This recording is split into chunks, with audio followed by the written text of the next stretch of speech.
Welcome back to Real Talk. Again, we have Nancy and Samira with us today.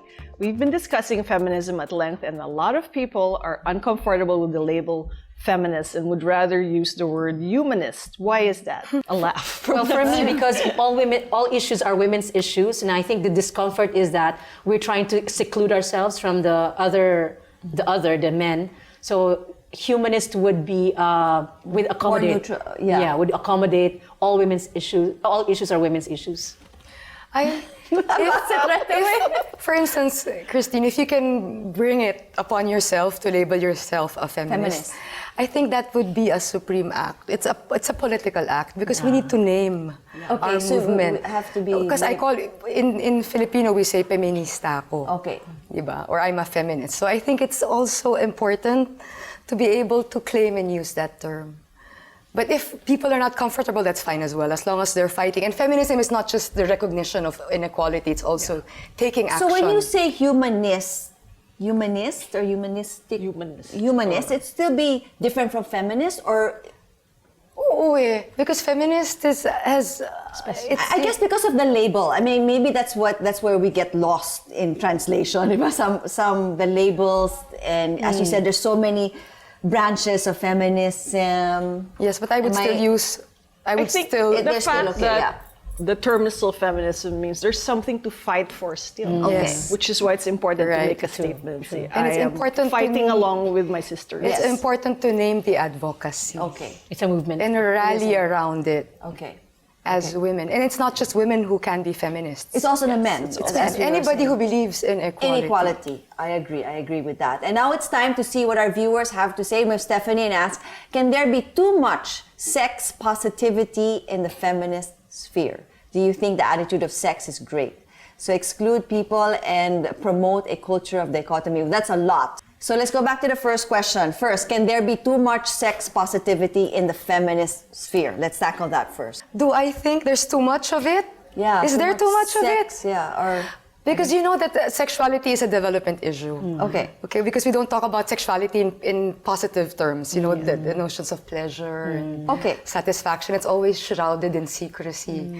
So that's probably the too much labeling because it's not discussed. That's when why it's discussed, they think it's too much. Yes. Yeah. So I think we should celebrate our sexualities. Okay. For me, it's about also the health aspect of it. The openness should be because we need to know our body. We need to know our parts. We need to have our children know about them. Yeah.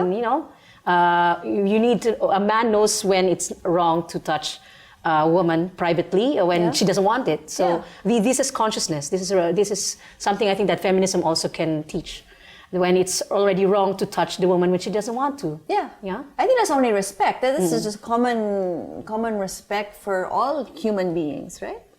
Okay. Next, we have Cecil, and she asks, rape culture and violence against women are huge issues, but rather than teach men, women are being educated to protect themselves.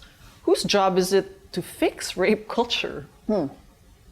Fix rape culture. I have this notion that gender and development and our topics such as rape culture are thought by women to women alone. I think our audience has to be men, and especially men in uniform, even men who are in authority. So, kasi gender development, usually babae, women to women.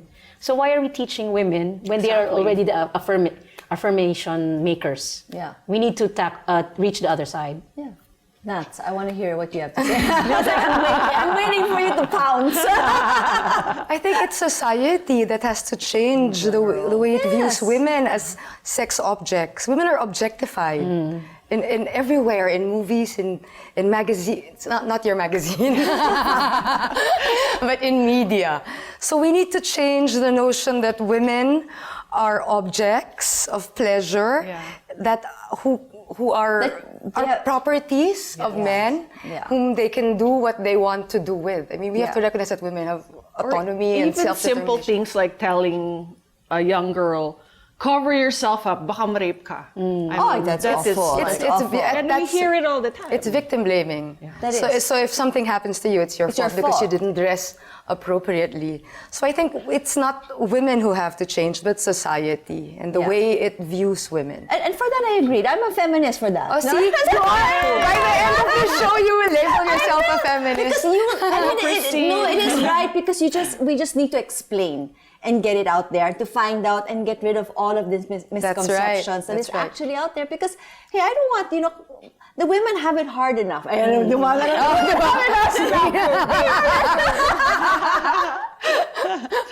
there's this phenomenon about violence against women, but how about violence against men? I think we also need to look at it, look at other ways of thinking that it could be that women are so overpowering, and I think that also reflects in my society that often women would be so consumed by their advocacy that they would say men no longer have their rights, and we as women would be the one on top of things. So they say matriarchal society. But sometimes that's also tokenism, just labels again to make us feel good about ourselves. But yes, it's society, it's also consciousness. It's really about transformation of attitudes. But I would be careful about using the term violence against men because I feel it dilutes the greater problem of violence against women, which is gender-based violence, which happens to more women. That's right. Than violence occurring. What if a woman wife boxes the husband and also tells him the same hurting things? We're against all forms of violence, but we recognize that violence against women is more. It's a law. It's a law. Yes, there is a law against it. Yes, it's a law, but there's no law yet on men being violated. The law is a recognition that it is a widespread phenomenon that needs to be addressed. Okay, that's right. Next we have Lisa, and she asked, in celebration of Women's Month, Kim Kardashian posted a naked butt photo of her on Twitter and got mixed reactions. So some people thought it was empowering, while others thought she was just setting a bad example for other women. So what do you think about that, and where do we draw the line? I mean, you don't want people to use feminism or empowering women in so many different aspects. I'm reminded of deconstruction. It's a philosophy where even the Pope and Madonna can be put on one photo, and who's more popular? It's Madonna rather than the Pope.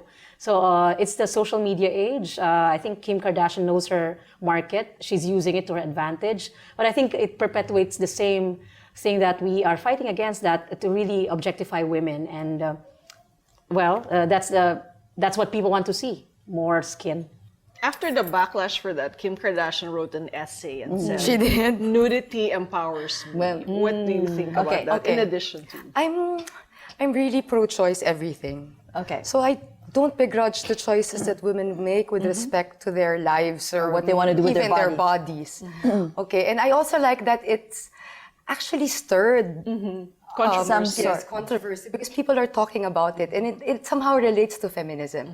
So I'd have nothing against people who show their bodies willingly. Okay, I only have a problem if it's coerced.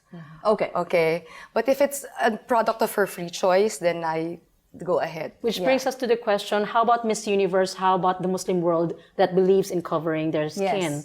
So that wouldn't give us any more chance to compete in the Miss Universe or Miss World. So because skin is very much important in the beauty industry, and that's what Kim Kardashian asserts or affirms. So for me, there's still an excluded part of our society among the women, and that I think this is also maybe sadly a choice by Muslim women not to be seen, because they made the choice not to be seen because of their skin, or they're not able to expose themselves. Yeah.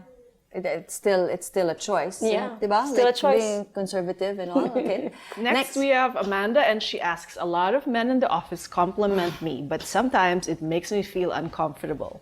How do I tell them off? And how do I know if I'm being objectified? For me, I had this time when I wasn't wearing the veil and I'd be judged on how I look. Thank you, but I have other assets. I have other things I can do. Okay.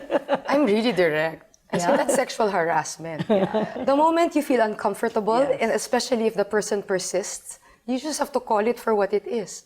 And if they don't stop, you say, I'll file a case against you. Actually, it happens a lot.